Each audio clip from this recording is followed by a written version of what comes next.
a thimbleful of wine for the kids, the world-famous Bordeaux vineyards, and kissing the wine. This week, it's all about wine. Traveling the world to bring you delicious dishes, tasty beverages, and interesting experiences. This is the Destination Eat Drink Podcast on the Radio Misfits Podcast Network. I'm Brent Peterson. Welcome to Destination Eat Drink, and Happy New Year! Destination Eat Drink is the place for foodies who love to travel and travelers who love to eat. And this week, we're toasting in the new year with some wine from France, Spain, and surprisingly, Missouri. But first, if you've enjoyed Destination Eat Drink, please rate and review the podcast on your podcast app. And if you really love food and travel, check out my foodie travel guide to Portugal. Inside is the best things to eat and drink and things to do in 17 Portuguese cities, including, of course, Lisbon and Porto, but lots and lots of other places. The ebook is over 600 pages long. It's only $9.99 at buymeacoffee.com/destinationeatdrink/extras. Well, I thought we'd bring in 2025 with some great wine conversation, so let's drink. Destination Eat Drink.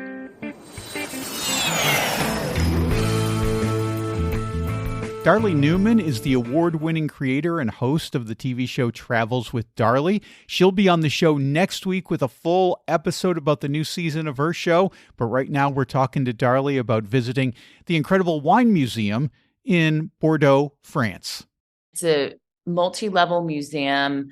The architecture is pretty phenomenal. It was designed to look like wine swirling in a glass, the actual building.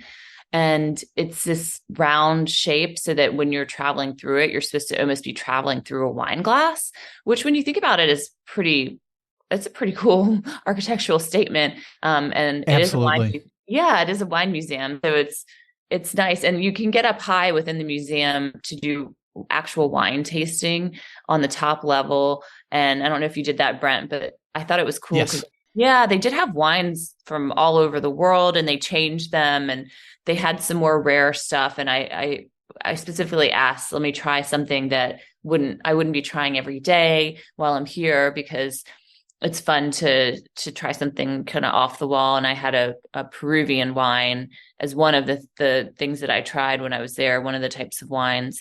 But I was led through the museum by someone that worked there, and she was sharing with me that you really are charting the history of winemaking throughout the world, not just France. When you're there, it's one of those museums that's really modern in the way that their exhibitions are very interactive, which I love. I mean, I traveled to a lot of museums, and my favorite museums are the interactive ones. In Belgium, I went to a museum of sound where you can play instruments. I love City Museum in St. Louis because you can climb on things. It's all huge found objects, everything from like school buses to slides. It's crazy. And this is another museum where you're going through this history of winemaking and you're able to smell different scents. There's tactile things to touch. There's fun pop cultural references. I thought it was funny that they had an exhibit that was showing how the astronauts drank wine in space and how there was a friend's wine at one point. I never saw that, but I think I was too young to be drinking wine at that point. So whatever, maybe I just didn't know about it. But yeah, so really fun history of wine, and it makes you again appreciate wine that much more. And I think that if you're going to visit, you could visit at any point in your journey through Bordeaux, but it might be a good idea to go there at the beginning of your trip to really get that context of where you're going and the further insight into wine before you go out into the more of the countryside, into the wineries and vineyards to do your tasting. So another awesome stop, cool museum. If you like going to museums, very accessible and just beautiful to look at as well as travel through. I don't know. What did you think of it? I loved it. It's one of my favorite spots, like I said. And what I really liked about it was you mentioned all the interactive stuff. And I think One of the things that sometimes puts people off of wine is that they think it's too stuffy or too unapproachable. And what the Cité du Vin does is really brings it down to the level where you can get involved with it, whether it's doing the different smelling exhibits or learning about having those exhibits of the wines from wine regions from all over the world. And I don't know if you went into the one room that I just loved. It was kind of a reproduction of a dinner party, and they had holograms of people all around the table, and you could walk from person to person and kind of eavesdrop in on their conversation about wine or politics or whatever. It was fascinating, but it was also fun and educational at the same time. And that's what really brought it home for me as a great place to visit. Fantastic in the way that they did it, and so modern and so interesting. And again, I like those museums that are updated. And some museums I'm going into now, I'm like, oh my gosh, they have to do an update, or they've got to get some of these more interactive exhibitions because that's what people are looking for now. And it makes it really fun for all ages as well, that you can really make it an experiential visit. Like you said, Darlie, I think this would be good advice to go to this museum first to kind of get grounded on, wine around the world, but specifically wine from Bordeaux before you go out and visit some of the chateaus and some of the vineyards and whatnot. And you did this. You went to Saint-Emilion, which is where some of the most famous vineyards are that produce Bordeaux wine. Talk about going to Saint-Emilion and visiting the wineries and drinking good wine. Well, there's so many different wineries and vineyards you can visit if you're in Saint-Emilion. They were telling me at this Beau Séjour Bicot, and I'm not pronouncing that totally right, but it was a really historic winery that I was able to visit. And they have this, it's a first classified growth type wine. And it's all about, there's all these classifications of wine when you're traveling in Bordeaux. And they're, some of them are getting these like specialized seals or symbols. The soil in Saint-Emilion is known to be so great because it's this limestone clay soil. And that particular winery is just outside of Saint-Emilion. I mean, you could walk from the winery into Saint-Emilion. And again, a wonderful wine. I actually have some waiting for me right now in New Jersey because we all went in together, my crew and I, and we bought a case together. Like we split it up and shipped it to my photographer's house. So it has now arrived. Oh, perfect. I know Greg was talking to me yesterday and he said he'll be in the city this week so I can get my wine. And I thought, oh, I need it because the holidays are coming. Like I need that that amazing French wine. But there were this particular winery is another wonderful family owned place. And Saint-Emilion is interesting because there's a whole history with Emilion the monk who was hiding out there, living in a grotto, kind of a hermit, but performing these miracles. And he became known in the area and was a draw for people to come and visit Saint-Emilion. And the village or town itself is just another wonderful, beautiful place to go with multiple levels within the city of places to walk around and explore medieval architecture and stop and have a glass of some type of wine at a cafe. But the history there was really interesting. And they had these classic vintages. The wine was silky and smooth. And I love when you're tasting wine in Bordeaux, because if you talk to some of the different winemakers and the sommeliers, if they're describing the wine, I always ask them to describe the wine. They'll ask me and I'll give my little description, but then I love to hear what they have to say, because when they start to describe the wines for you and how the grapes have been aged and what they're tasting, because everyone tastes something different, it's almost like poetry. I mean, and some of the descriptions, I was surprised. I mean, some of the ways they're describing the wine, I was like, wow, this is like not what I would think about when I thought about wine. And that's why Cité du Vin is so interesting as well, because they're taking you through this history of winemaking, but also when you're able to smell some of the different things that you could smell within a wine, I was surprised at things I hadn't thought about. But then when I did smell them, like an old leather book or an old leather shoe, even, which doesn't sound appealing, but you smell those things, and then you go and taste the wine, and you say, oh, now I see that within the wine. So it really does expand your mind if you're into wine and wine tasting to travel through this area. But this winery was another one that had this wonderful, wonderful wine and was really a great story as well. I think maybe we should take this juncture to point out that we're talking about, really some of the best wine in the world, and people might think, well, it's completely out of my range, it's out of my budget, I'll never be able to afford that. And yes, there are bottles that will cost hundreds and hundreds of dollars. But that said, when you're in Bordeaux, you can, because people are living on everyday budgets and they drink wine with, like you said, for breakfast sometimes. There are affordable ways to drink really, really good wine when you're in Bordeaux. Just ask folks, what's a good everyday wine here from Bordeaux? What do you recommend? What's on the menu that you like to drink every day? And you can stay within your budget. Oh, no, for sure. There were really inexpensive wines in different places, and it's very regionalized and very specific to the location. Usually in every location that you're traveling, there's a wine from that specific area. I was in this old fort city and trying a wine from like right there in the area. So you can get hyper local with it, and you don't have to spend a lot. If you've been to Italy, it's like Italy in that way, where you can get really inexpensive. They say the wine is less expensive than buying a bottle of water. So you might as well opt for the wine. Pilar Rubio is a foodie travel guide from Seville. She takes hungry and thirsty visitors around her famous city, and she is a lover of sherry. She tells me all about the famous fortified Spanish wine. Okay, you stop me, Brent, because you know that this is one of my favorite things in the world, sherry wine. I'm a serious sherry lover. So you stop me. Okay. I could be talking about sherry all morning. Feel free. The floor is yours.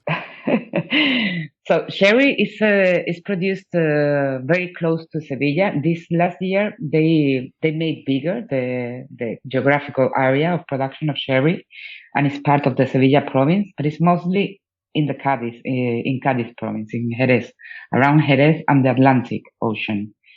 So you cannot find a European wine made more in the south. And it's a very special wine. Some people think that sherry is a liqueur. It's not. It's always a wine, but it's very special. It's very different because it's a fortified wine. They add grape spirit to the wine, and they age the wine in big cask. If you visit a winery in Jerez, that I totally suggest you to do, because it's a totally different way of making wine. You are going to see these amazing big buildings. We call them the cathedrals of wine, with this big cask in rows. There is a row in the floor, and above that there is another one, and above that there is another one. There can be 3 or 4 or 5, and the casks are so big. You can put 600 liters in each one of them, and they are mixing old wine with new wine.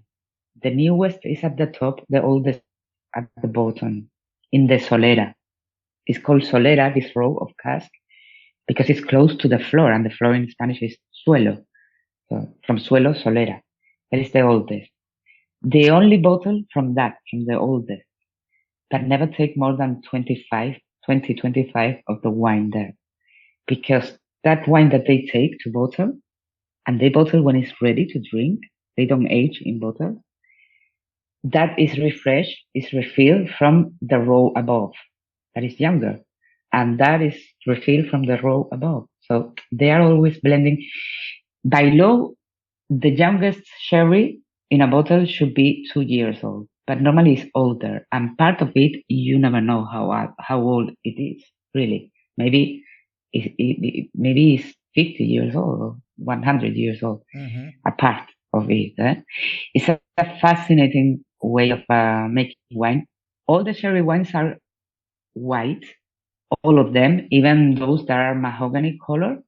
And what we normally drink here is dry sherry. People think about sherry abroad and they think about sweet, sometimes bad quality syrupy wine, Yes. cooking, Christmas, Granny's cabinet. And here it has nothing to do with that. Sherry starts in the driest wine in the world and it finishes probably in the sweetest wine in the world. And in between, there's a lot of different sherries. We, the sherry lovers, we are like a sect. We are like a cult. We want more people to join us. We always say that there is no one who doesn't like sherry. It's just that you haven't found your sherry. You need to try more. It's the most gastronomical wine in the world. I love wine in general, but sherry for me, it has a complexity, a variety, an intensity that I cannot find in other wines. It's the most gastronomical wine. There is always a sherry for every single food, even for those that traditionally are considered like, that you cannot pair with any wine. There is a sherry for that. I'm thinking about artichokes or asparagus or spicy food, egg, vinegary food. There's always a sherry for this. It can be a fino or a manzanilla that is the driest. This is great with seafood, with pickles, with fish, with sushi. Or it can be an amontillado. Amontillado is probably the most versatile of all the sherries. But it's absolutely worth it to explore. Maybe the first sip is going to taste weird for some people, especially the dry. But it only goes better, especially with food. It makes food better, and the food makes the wine better. It's a whole universe. Once you start, you want to know more, you want to taste more, and you realize that you know nothing.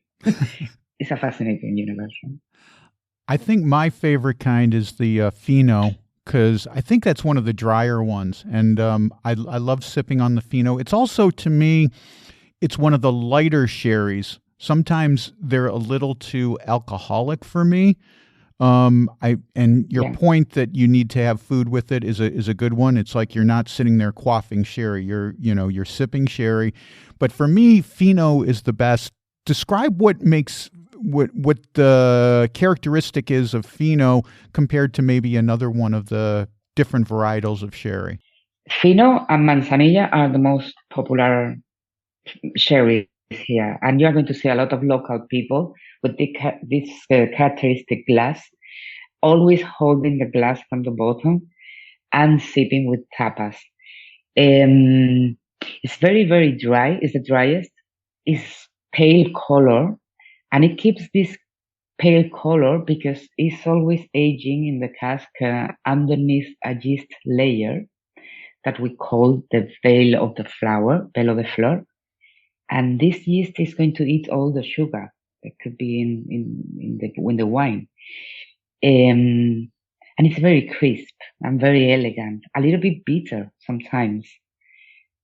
And it's 15% alcohol. It's the lightest of sherry, and it's 15% alcohol. That is the minimum.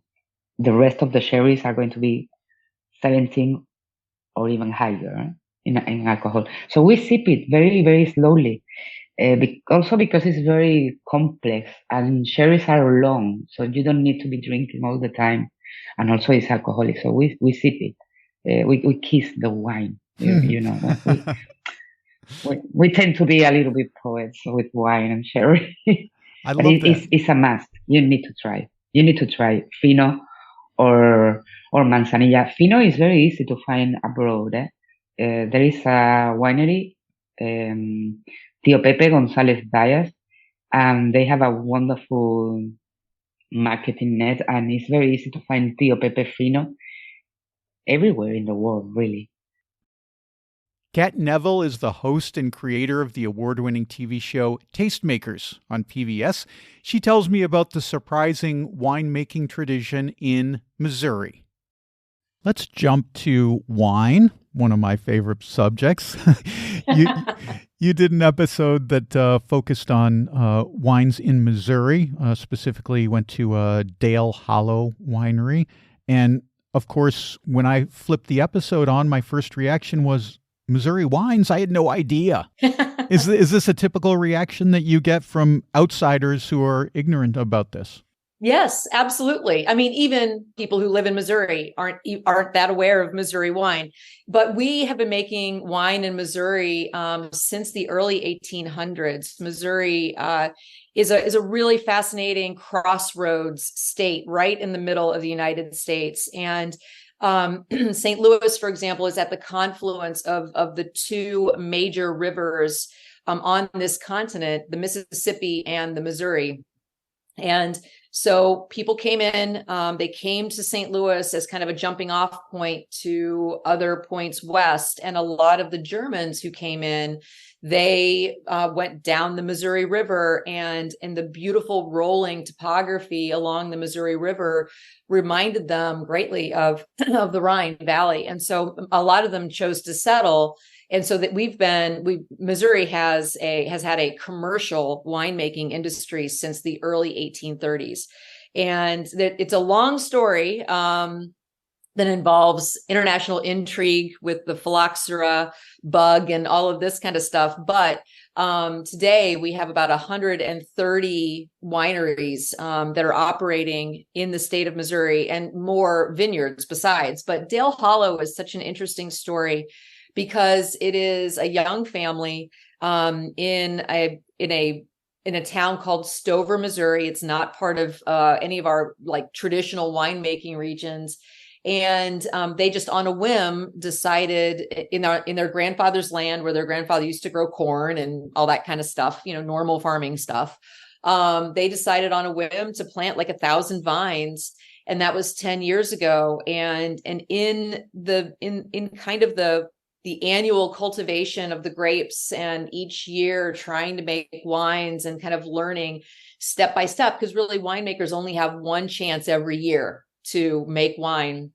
They have created this wonderful community gathering place where the wine is delicious. But it's more than that. It really has become a spot for the community to be proud of, and to come together and to know each other. And what Katie Dale is really inspiring to me, because she traveled to Europe and she was learning about wine specifically in Italy. And it clicked for her that in Europe, where they've been making wine for thousands of years, wine is regional and it's local, and it's not, something where, I can't remember exactly what the example was, but she's like, when you're in XYZ region, you don't drink Chianti, you drink Valpolicella. And so she was like, and so it made sense to me that, in my small winery in Missouri, in the Ozarks, I need to be making regional Ozark wines and teaching people about what that means. And to me, again, kind of in the way that the story of Dr. Pearson is, it's one story in one place, but it's larger.